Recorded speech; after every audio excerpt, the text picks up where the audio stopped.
Digestion. The process of digestion start in the mouth itself where the food is mixed with saliva. ये जो digestion का process जो है mouth में start हो जाता है जब इसमें सलाइवा मिक्स हो जाता है। Saliva secreted by the salivary gland, और ये जो सलाइवा है ये सलेवरी ग्लैंड के द्वारा सिक्रेटेड होता है। Contain digestive juice that help in the break down of starch into sugar. और ये इसमें ये क्या करता है, जो सलाइवा होता है ये कंटेन करता है डाइजेस्टिव जूस, और ये क्या करता है स्टार्च जो हम लोग जो भोजन लेते हैं उसको शुगर में क्या करता है कन्वर्ट कर देता है।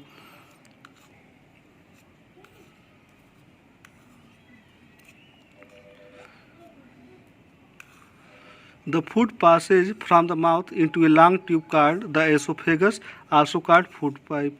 और ये जो है इस एक बार जब हम उसको फूड को सॉल्व कर देते हैं तो माउथ से तो ये एक लॉन्ग ट्यूब में जाता है जिसको एसोफेगस बोला जाता है या फूड पाइप बोला जाता है। The wall of the esophagus contract and relax to produce wave like movement called peristaltic movement. इसके बाद जो है ये फूड पाइप में जाता है जहाँ पे एक जो है एसोफेगस जो है कॉन्ट्रैक्ट और रिलैक्स होता है और एक मोशन स्टार्ट होता है जिसको हम लोग पेरिस्टेल्टिक मूवमेंट बोलते हैं, या इसको हिंदी में हम लोग क्रमाकुंचन गति भी बोलते हैं। ये इससे क्या करता है ये फूड आगे बढ़ता है। This movement help to move the food down into a large sac like muscular organ called the stomach. और इस मूवमेंट के हेल्प से फूड आगे बढ़ते हुए एक large sac like muscular organ में पहुंचता है जिसको हम लोग स्टमच कहते हैं। Further digestion of food take place in the stomach. The inner wall of the stomach secret digestive juice, hydrochloric acid and mucus. अब ये जो है इसके बाद जो है डाइजेशन कहाँ स्टार्ट होता है स्टमच में। स्टमच का जो इनर वॉल होता है वो डाइजेस्टिव जूस, हाइड्रोक्लोरिक एसिड और म्यूकस सीक्रेट करता है जो फूड के साथ जाके मिक्स हो जाता है।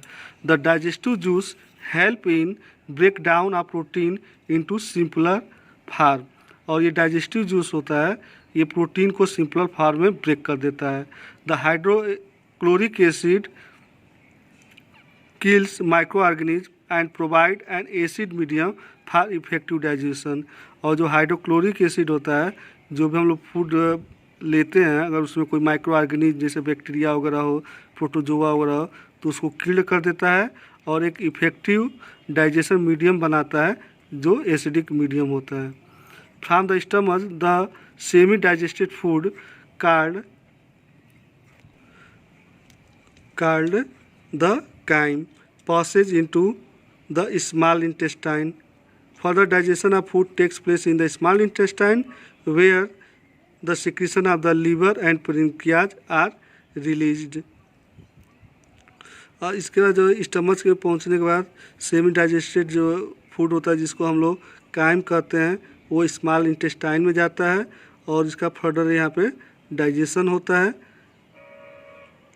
जिसमें जो है कई तरह के जो है इसमें भी डाइजेस्टिव जो है जूस सिक्रीशन किया जाता है किसके द्वारा लीवर और पेनक्रियाज के द्वारा। द लीवर सीक्रेट बाइल जो है लीवर जो है बाइल सीक्रेट करता है जिसको हम लोग हिंदी में पित्त बोलते हैं। Which play an important role in the digestion of fats. और इस बाइल का जो इम्पॉर्टेंट रोल होता है जो फूड को डाइजेस्ट कर मतलब डाइजेशन करने में होता है। Bile is stored in an organ called gall bladder. और जो लीवर से बाइल जो है सीक्रेट होता है एक स्पेशल आर्गन जो होता है जिसको हम लोग गॉल ब्लैडर या पित्त की थैली बोलते हैं उसमें जाके स्टोर्ड हो जाता है। Before being release in small intestine.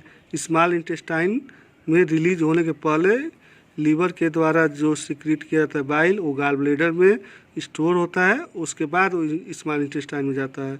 The secretion of the pancreas called pancreatic juice. और जो पेनक्रियाज से जो डाइजेस्टिव जूस सीक्रेट होता है उसको पेनक्रियाटिक जूस कहते हैं जो क्या करता है help in the break down of carbohydrate into sugar. जो क्या करता है कार्बोहाइड्रेट का ब्रेक डाउन करता है शुगर में। Protein into amino acid. और प्रोटीन को किस में तोड़ ब्रेक करता है, अमीनो एसिड। और यहाँ पे एक चीज़ और जानने वाली बात है, जो भी प्रोटीन है वो अमीनो एसिड से बने होते हैं। And fat into fatty acid, और जो फैट होता है वो फैटी एसिड में ब्रेक होता है, एंड ग्लिसरॉल में। दस the digestion of various component of food completed in the small intestine.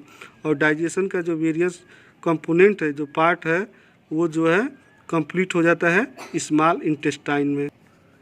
और हम लोग जो डाइजेशन जो है इस फिगर के माध्यम से, इस मीडियम से समझेंगे। देखो यहाँ पे ये हमारा माउथ है, भोजन हम लिए यहाँ पे जो है टीथ के द्वारा जो है ग्राइंड हुआ, ग्राइंड होने के बाद जो है आगे बढ़ा। यहाँ पे हमारी सलेवरी ग्लैंड है, सलेवरी ग्लैंड से सलाइवा सिक्रीट होगा जो फूड में मिक्स हो जाएगा।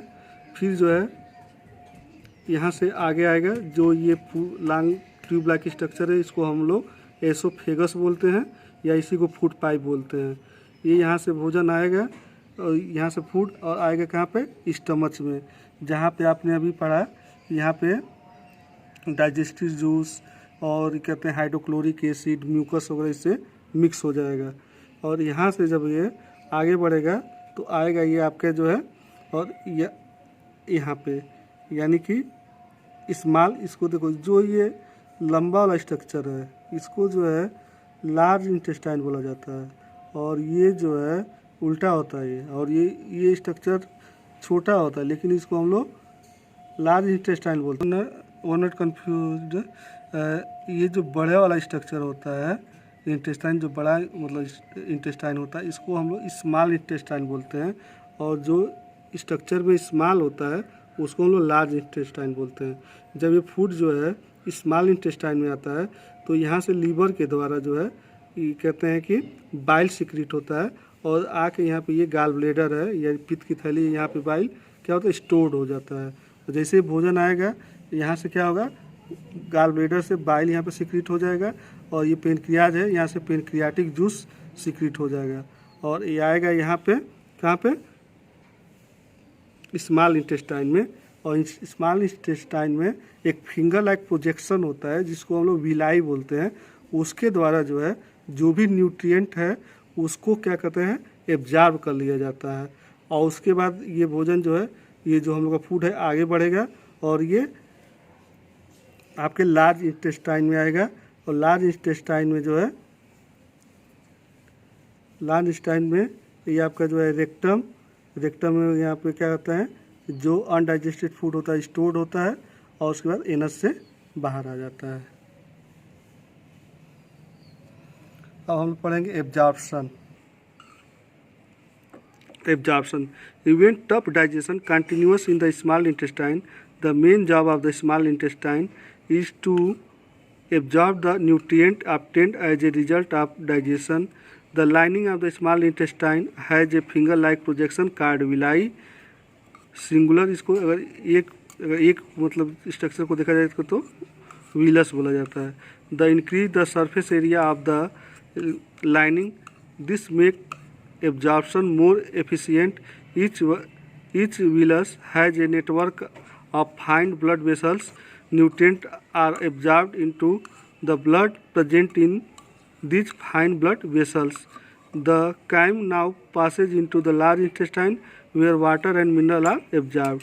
यानी एब्जॉर्प्शन जो है हमारे स्मॉल इंटेस्टाइन में जो विलाई जो स्ट्रक्चर होता है फिंगर लाइक, उसके द्वारा क्या किया जाता है, एब्जॉर्ब कर लिया जाता है न्यूट्रिएंट को, और ये जो है वहाँ पे छोटे छोटे ब्लड वेसल्स या जो कैपिलरीज होती हैं उसके द्वारा जो है वो न्यूट्रिएंट ब्लड में मिक्स हो जाते हैं, और वो न्यूट्रिएंट बॉडी में ब्लड के थ्रू हर एक सेल, हर एक टिश्यू तक पहुँचते हैं। Assimilation. The nutrient that are absorbed in the blood are transported the rest of the body. The final product of carbohydrate digestion, that is glucose, is broken down into carbon dioxide and water in the cells with the help of oxygen to release energy. Amino acids are used for repairing worn out cells and tissue. Fatty acid and glycerol act as energy reserve and are stored for further use. अब जो ये assimilation process है ये very important process होता है। इसमें जो क्या होता है, जो ब्लड वेसल्स द्वारा जो बिलाई के पास मौजूद होता है, बिलाई के द्वारा एब्जॉर्ब करके ब्लड में डाल दिया जाता है और ये ब्लड जो है पूरे बॉडी के पार्ट में एक एक सेल तक ये न्यूट्रिएंट क्या करता है, पहुंचाता है। और वहाँ पे जब हम रेस्पिरेशन करते हैं तो प्रेजेंस ऑफ ऑक्सीजन, ये जो ग्लूकोज है वो ब्रेक होता है कार्बन डाइऑक्साइड और वाटर में, और हम लोग एनर्जी ऑब्टेन करते हैं, जिससे हम लोग का पूरा लाइफ प्रोसेस चलता है।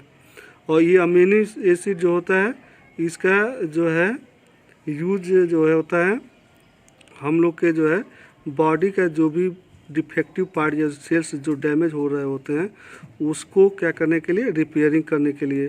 और फैटी एसिड और जो ग्लिसरॉल होता है वो क्या होता है, एक तरह से रिजर्व एनर्जी होता है। और ये फर्दर यूज, मान लो कि आप व्रत हो या एक दो दिन आपको भोजन मतलब फूड नहीं मिला, उस कंडीशन में ये जो ग्लिसरॉल और फैटी एसिड होता है इससे हम लोग एनर्जी ऑब्टेन करते हैं। नेक्स्ट पार्ट है egestion. After absorption of water and mineral in the large intestine, the undigested food become semi solid, it is stored in the rectum until is removed through the anus। और after जो है absorption of water और mineral का जब absorption हो जाता है large intestine में, तो जो भी अनडाइजेस्टेड फूड होता है वो सेमी सॉलिड फॉर्म में रेक्टम में स्टोर्ड हो जाता है और एनस के थ्रू रिमूव कर दिया जाता है।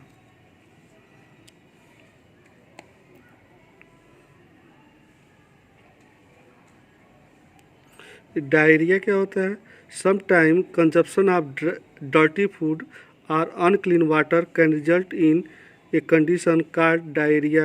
It is an infection of the intestine and involves passage of watery stools very frequently. This leads to the loss of useful salt from the body and can cause dehydration. Dehydration is a condition caused by the loss of water from the body and can be serious. It can be avoided by giving oral rehydration solution (ORS). The patient suffering from diarrhea, the World Health Organization (WHO) is recommended a simple ORS remedy that can be made at home by adding salt and sugar to water. ORS sachets are also easily available in all chemist stores। ये जो diarrhoea होता है, जब भी हम कोई dirty food या dirty water ले लेते हैं खाने में, तो हम लोग का जो है लूज मोशन जो स्टार्ट हो जाता है उसी को डायरिया बोला जाता है। और जब ये बार बार हम लोग स्टूल पास करते रहते हैं तो एक कंडीशन ये आता है कि जितने हम लोग की बॉडी का न्यूट्रिएंट होता है वो बाहर चला जाता है, वो निकल जाता है, जिसके कारण हम जो है वीकनेस महसूस करते हैं।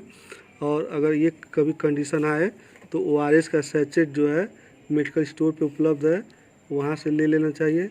अगर नहीं उपलब्ध है तो घर पे ही थोड़ा सा वाटर जो है हीट करके उसमें शुगर और साल्ट ऐड करके हम लोग घर पे भी ORS बना सकते हैं और उसको लेने से हम लोग का ये जो है प्रॉब्लम दूर हो सकता है। Case study, how did we come know so much about digestion? There is an amazing story behind it। इसके पीछे एक बहुत अच्छी स्टोरी है। In 1822 a 19 years old man named Alexis Saint Martin was accidentally hit a close range by a shotgun. Dr. William Beaumont, who treated him, was very surprised when Saint Martin survived. All his wounds healed except for one hole that did not heal for a year. The inside of the stomach could be seen through this hole. Dr. Beaumont studied this case and discovered many facts about the process of digestion. He also observed that sad mood has a negative effect on digestion. यानी कि ये जो story है 1822 की है। एक 19 साल का जो लड़का था जिसका नाम एलेक्सिस सेंट मार्टिन था, वो एक बार जो है शॉटगन से एक्सीडेंटली उसको हिट हो गया, यानी एक तरह से उसको गोली लग गई।